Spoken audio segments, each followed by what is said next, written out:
All right, so this is what has happened. Remember, every time Donald Trump has moved his military assets into a region, he's always ended up using them.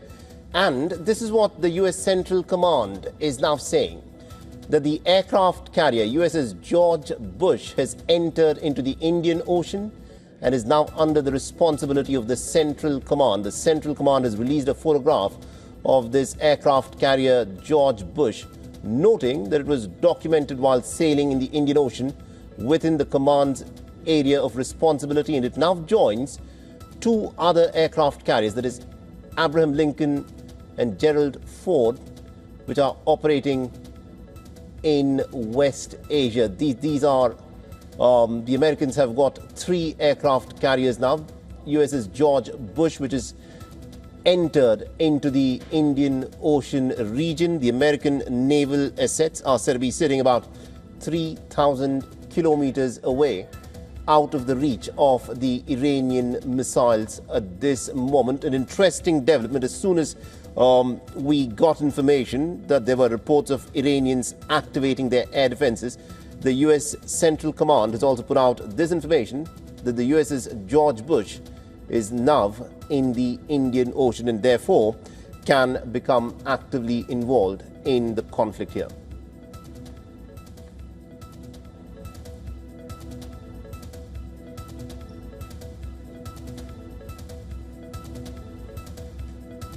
All right, I'm told we've got Professor Peter Kuznick, who's joining us on the broadcast. Professor Kuznick, thank you very much indeed for joining us here on WION. This is a big moment, Professor, where at a time Donald Trump was talking about peace, about negotiations, about drawing down this war. There are reports of the Iranians activating their air defenses and engaging with hostile targets. And then Donald Trump also putting out that very interesting post on his Truth Social account that the clock is ticking for the Iranians.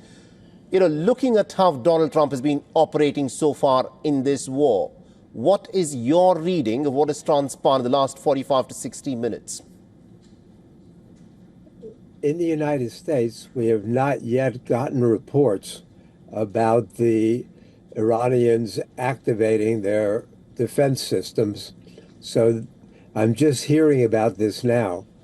U.S. television and U.S. newspapers have not reported this yet. It's not a huge surprise. We saw the Iranians boarding ships in the Strait of Hormuz. We've seen the Americans boarding ships outside the Strait of Hormuz. Looks like there's very little common ground on which to negotiate at this point. Tensions are being ratcheted up on both sides right now. There's no basis for diplomacy. And we know how easily irritated Trump is. We know he's been yelling at his subordinates. He's been desperate for quick resolution. We know he's got no patience at all. And so if this is not a big surprise, but it's terrible news, and I'm hoping that it's not as bad as it looks. Well, you're hoping that it's not as bad as it looks, but at this moment, it is still all up in the air because we need some confirmation from the Americans as to what really has happened. Professor, in the context of what Israel Katz, the Israeli defense minister, said just a few hours back, where he said that Israel could restart this war on its own in pursuance of its interests. What is interesting is that an IDF official to an Israeli news outlet has said that Israel had no hand in these explosions that were heard over the Iranian skies. In your assessment, what do you think is transpiring here? Because this has happened just hours after Israel Katz said that the Israelis could renew this war on their own. Can they do it on their own, or do they need the tacit approval from Donald Trump? They can do it on their own with the assumption that the United States will come to their defense or back them in these actions. We know that Israel was unhappy that there was a ceasefire. They wanted what they call finish the job.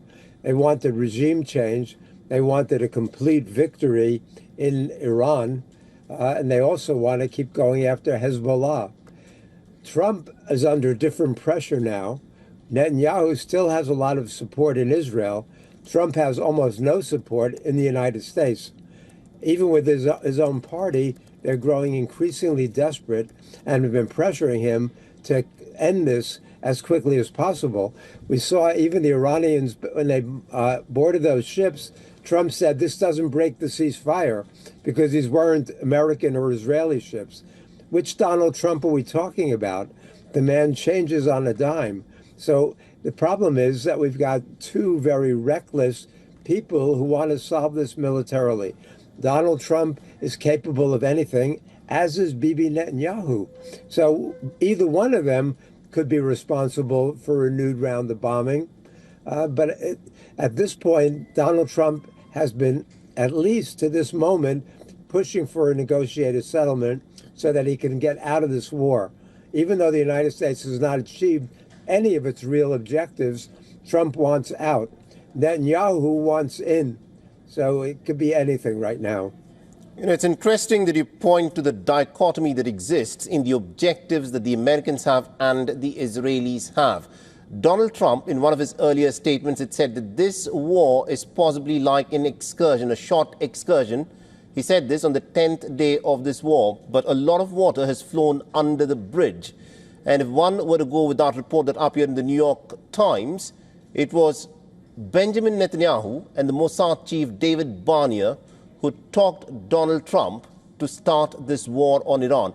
In your assessment, do you think Donald Trump at this moment, looking at how things are going, is getting better advice from his own defense and intelligence heads rather than relying on what Benjamin Netanyahu and David Barnea are telling him? I think Donald Trump is listening to Pete Hegseth, to Stephen Miller, sometimes to Marco Rubio, and they're giving him a lot of very hawkish advice right now. Clear, you're right that that meeting on February 11th in the Situation Room, Netanyahu did convince Donald Trump this is a time for him to go to war against Iran. But Netanyahu had been trying to get an American president to take that position, to go to war with Iran for more than 3 decades. He finally found an American president reckless enough to do that. But then Donald Trump got buyer's remorse. He got cold feet. He wanted a quick and easy win like he got in Venezuela, but he didn't get it. The Iranians resisted. And the Iranians have even better than a nuclear weapon by controlling the Strait of Hormuz. Plus, they've got Dimona. If they want to strike Dimona, that would, if they pierce the containment zone there and the Israeli nuclear facilities, that would make large parts of Israel uninhabitable for decades, if not longer. So the Iranians have a lot of weapons right now. They prepared for this war. They buried their weapons. They buried their launchers. They buried their missiles. They buried their boats. They buried their airplanes.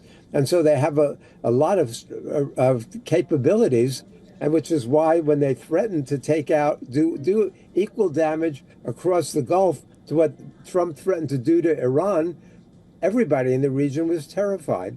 So we're just at a moment now where the Pakistanis have been doing everything they can to try to broker a settlement, but it's clearly not working. The Iranians have not been intimidated or bullied by Trump into accepting U.S. terms. And so we're at an impasse. We're at a stalemate. And I hope it doesn't resort to more bombing. Better off have a ceasefire and try to negotiate than to go to full-scale war again.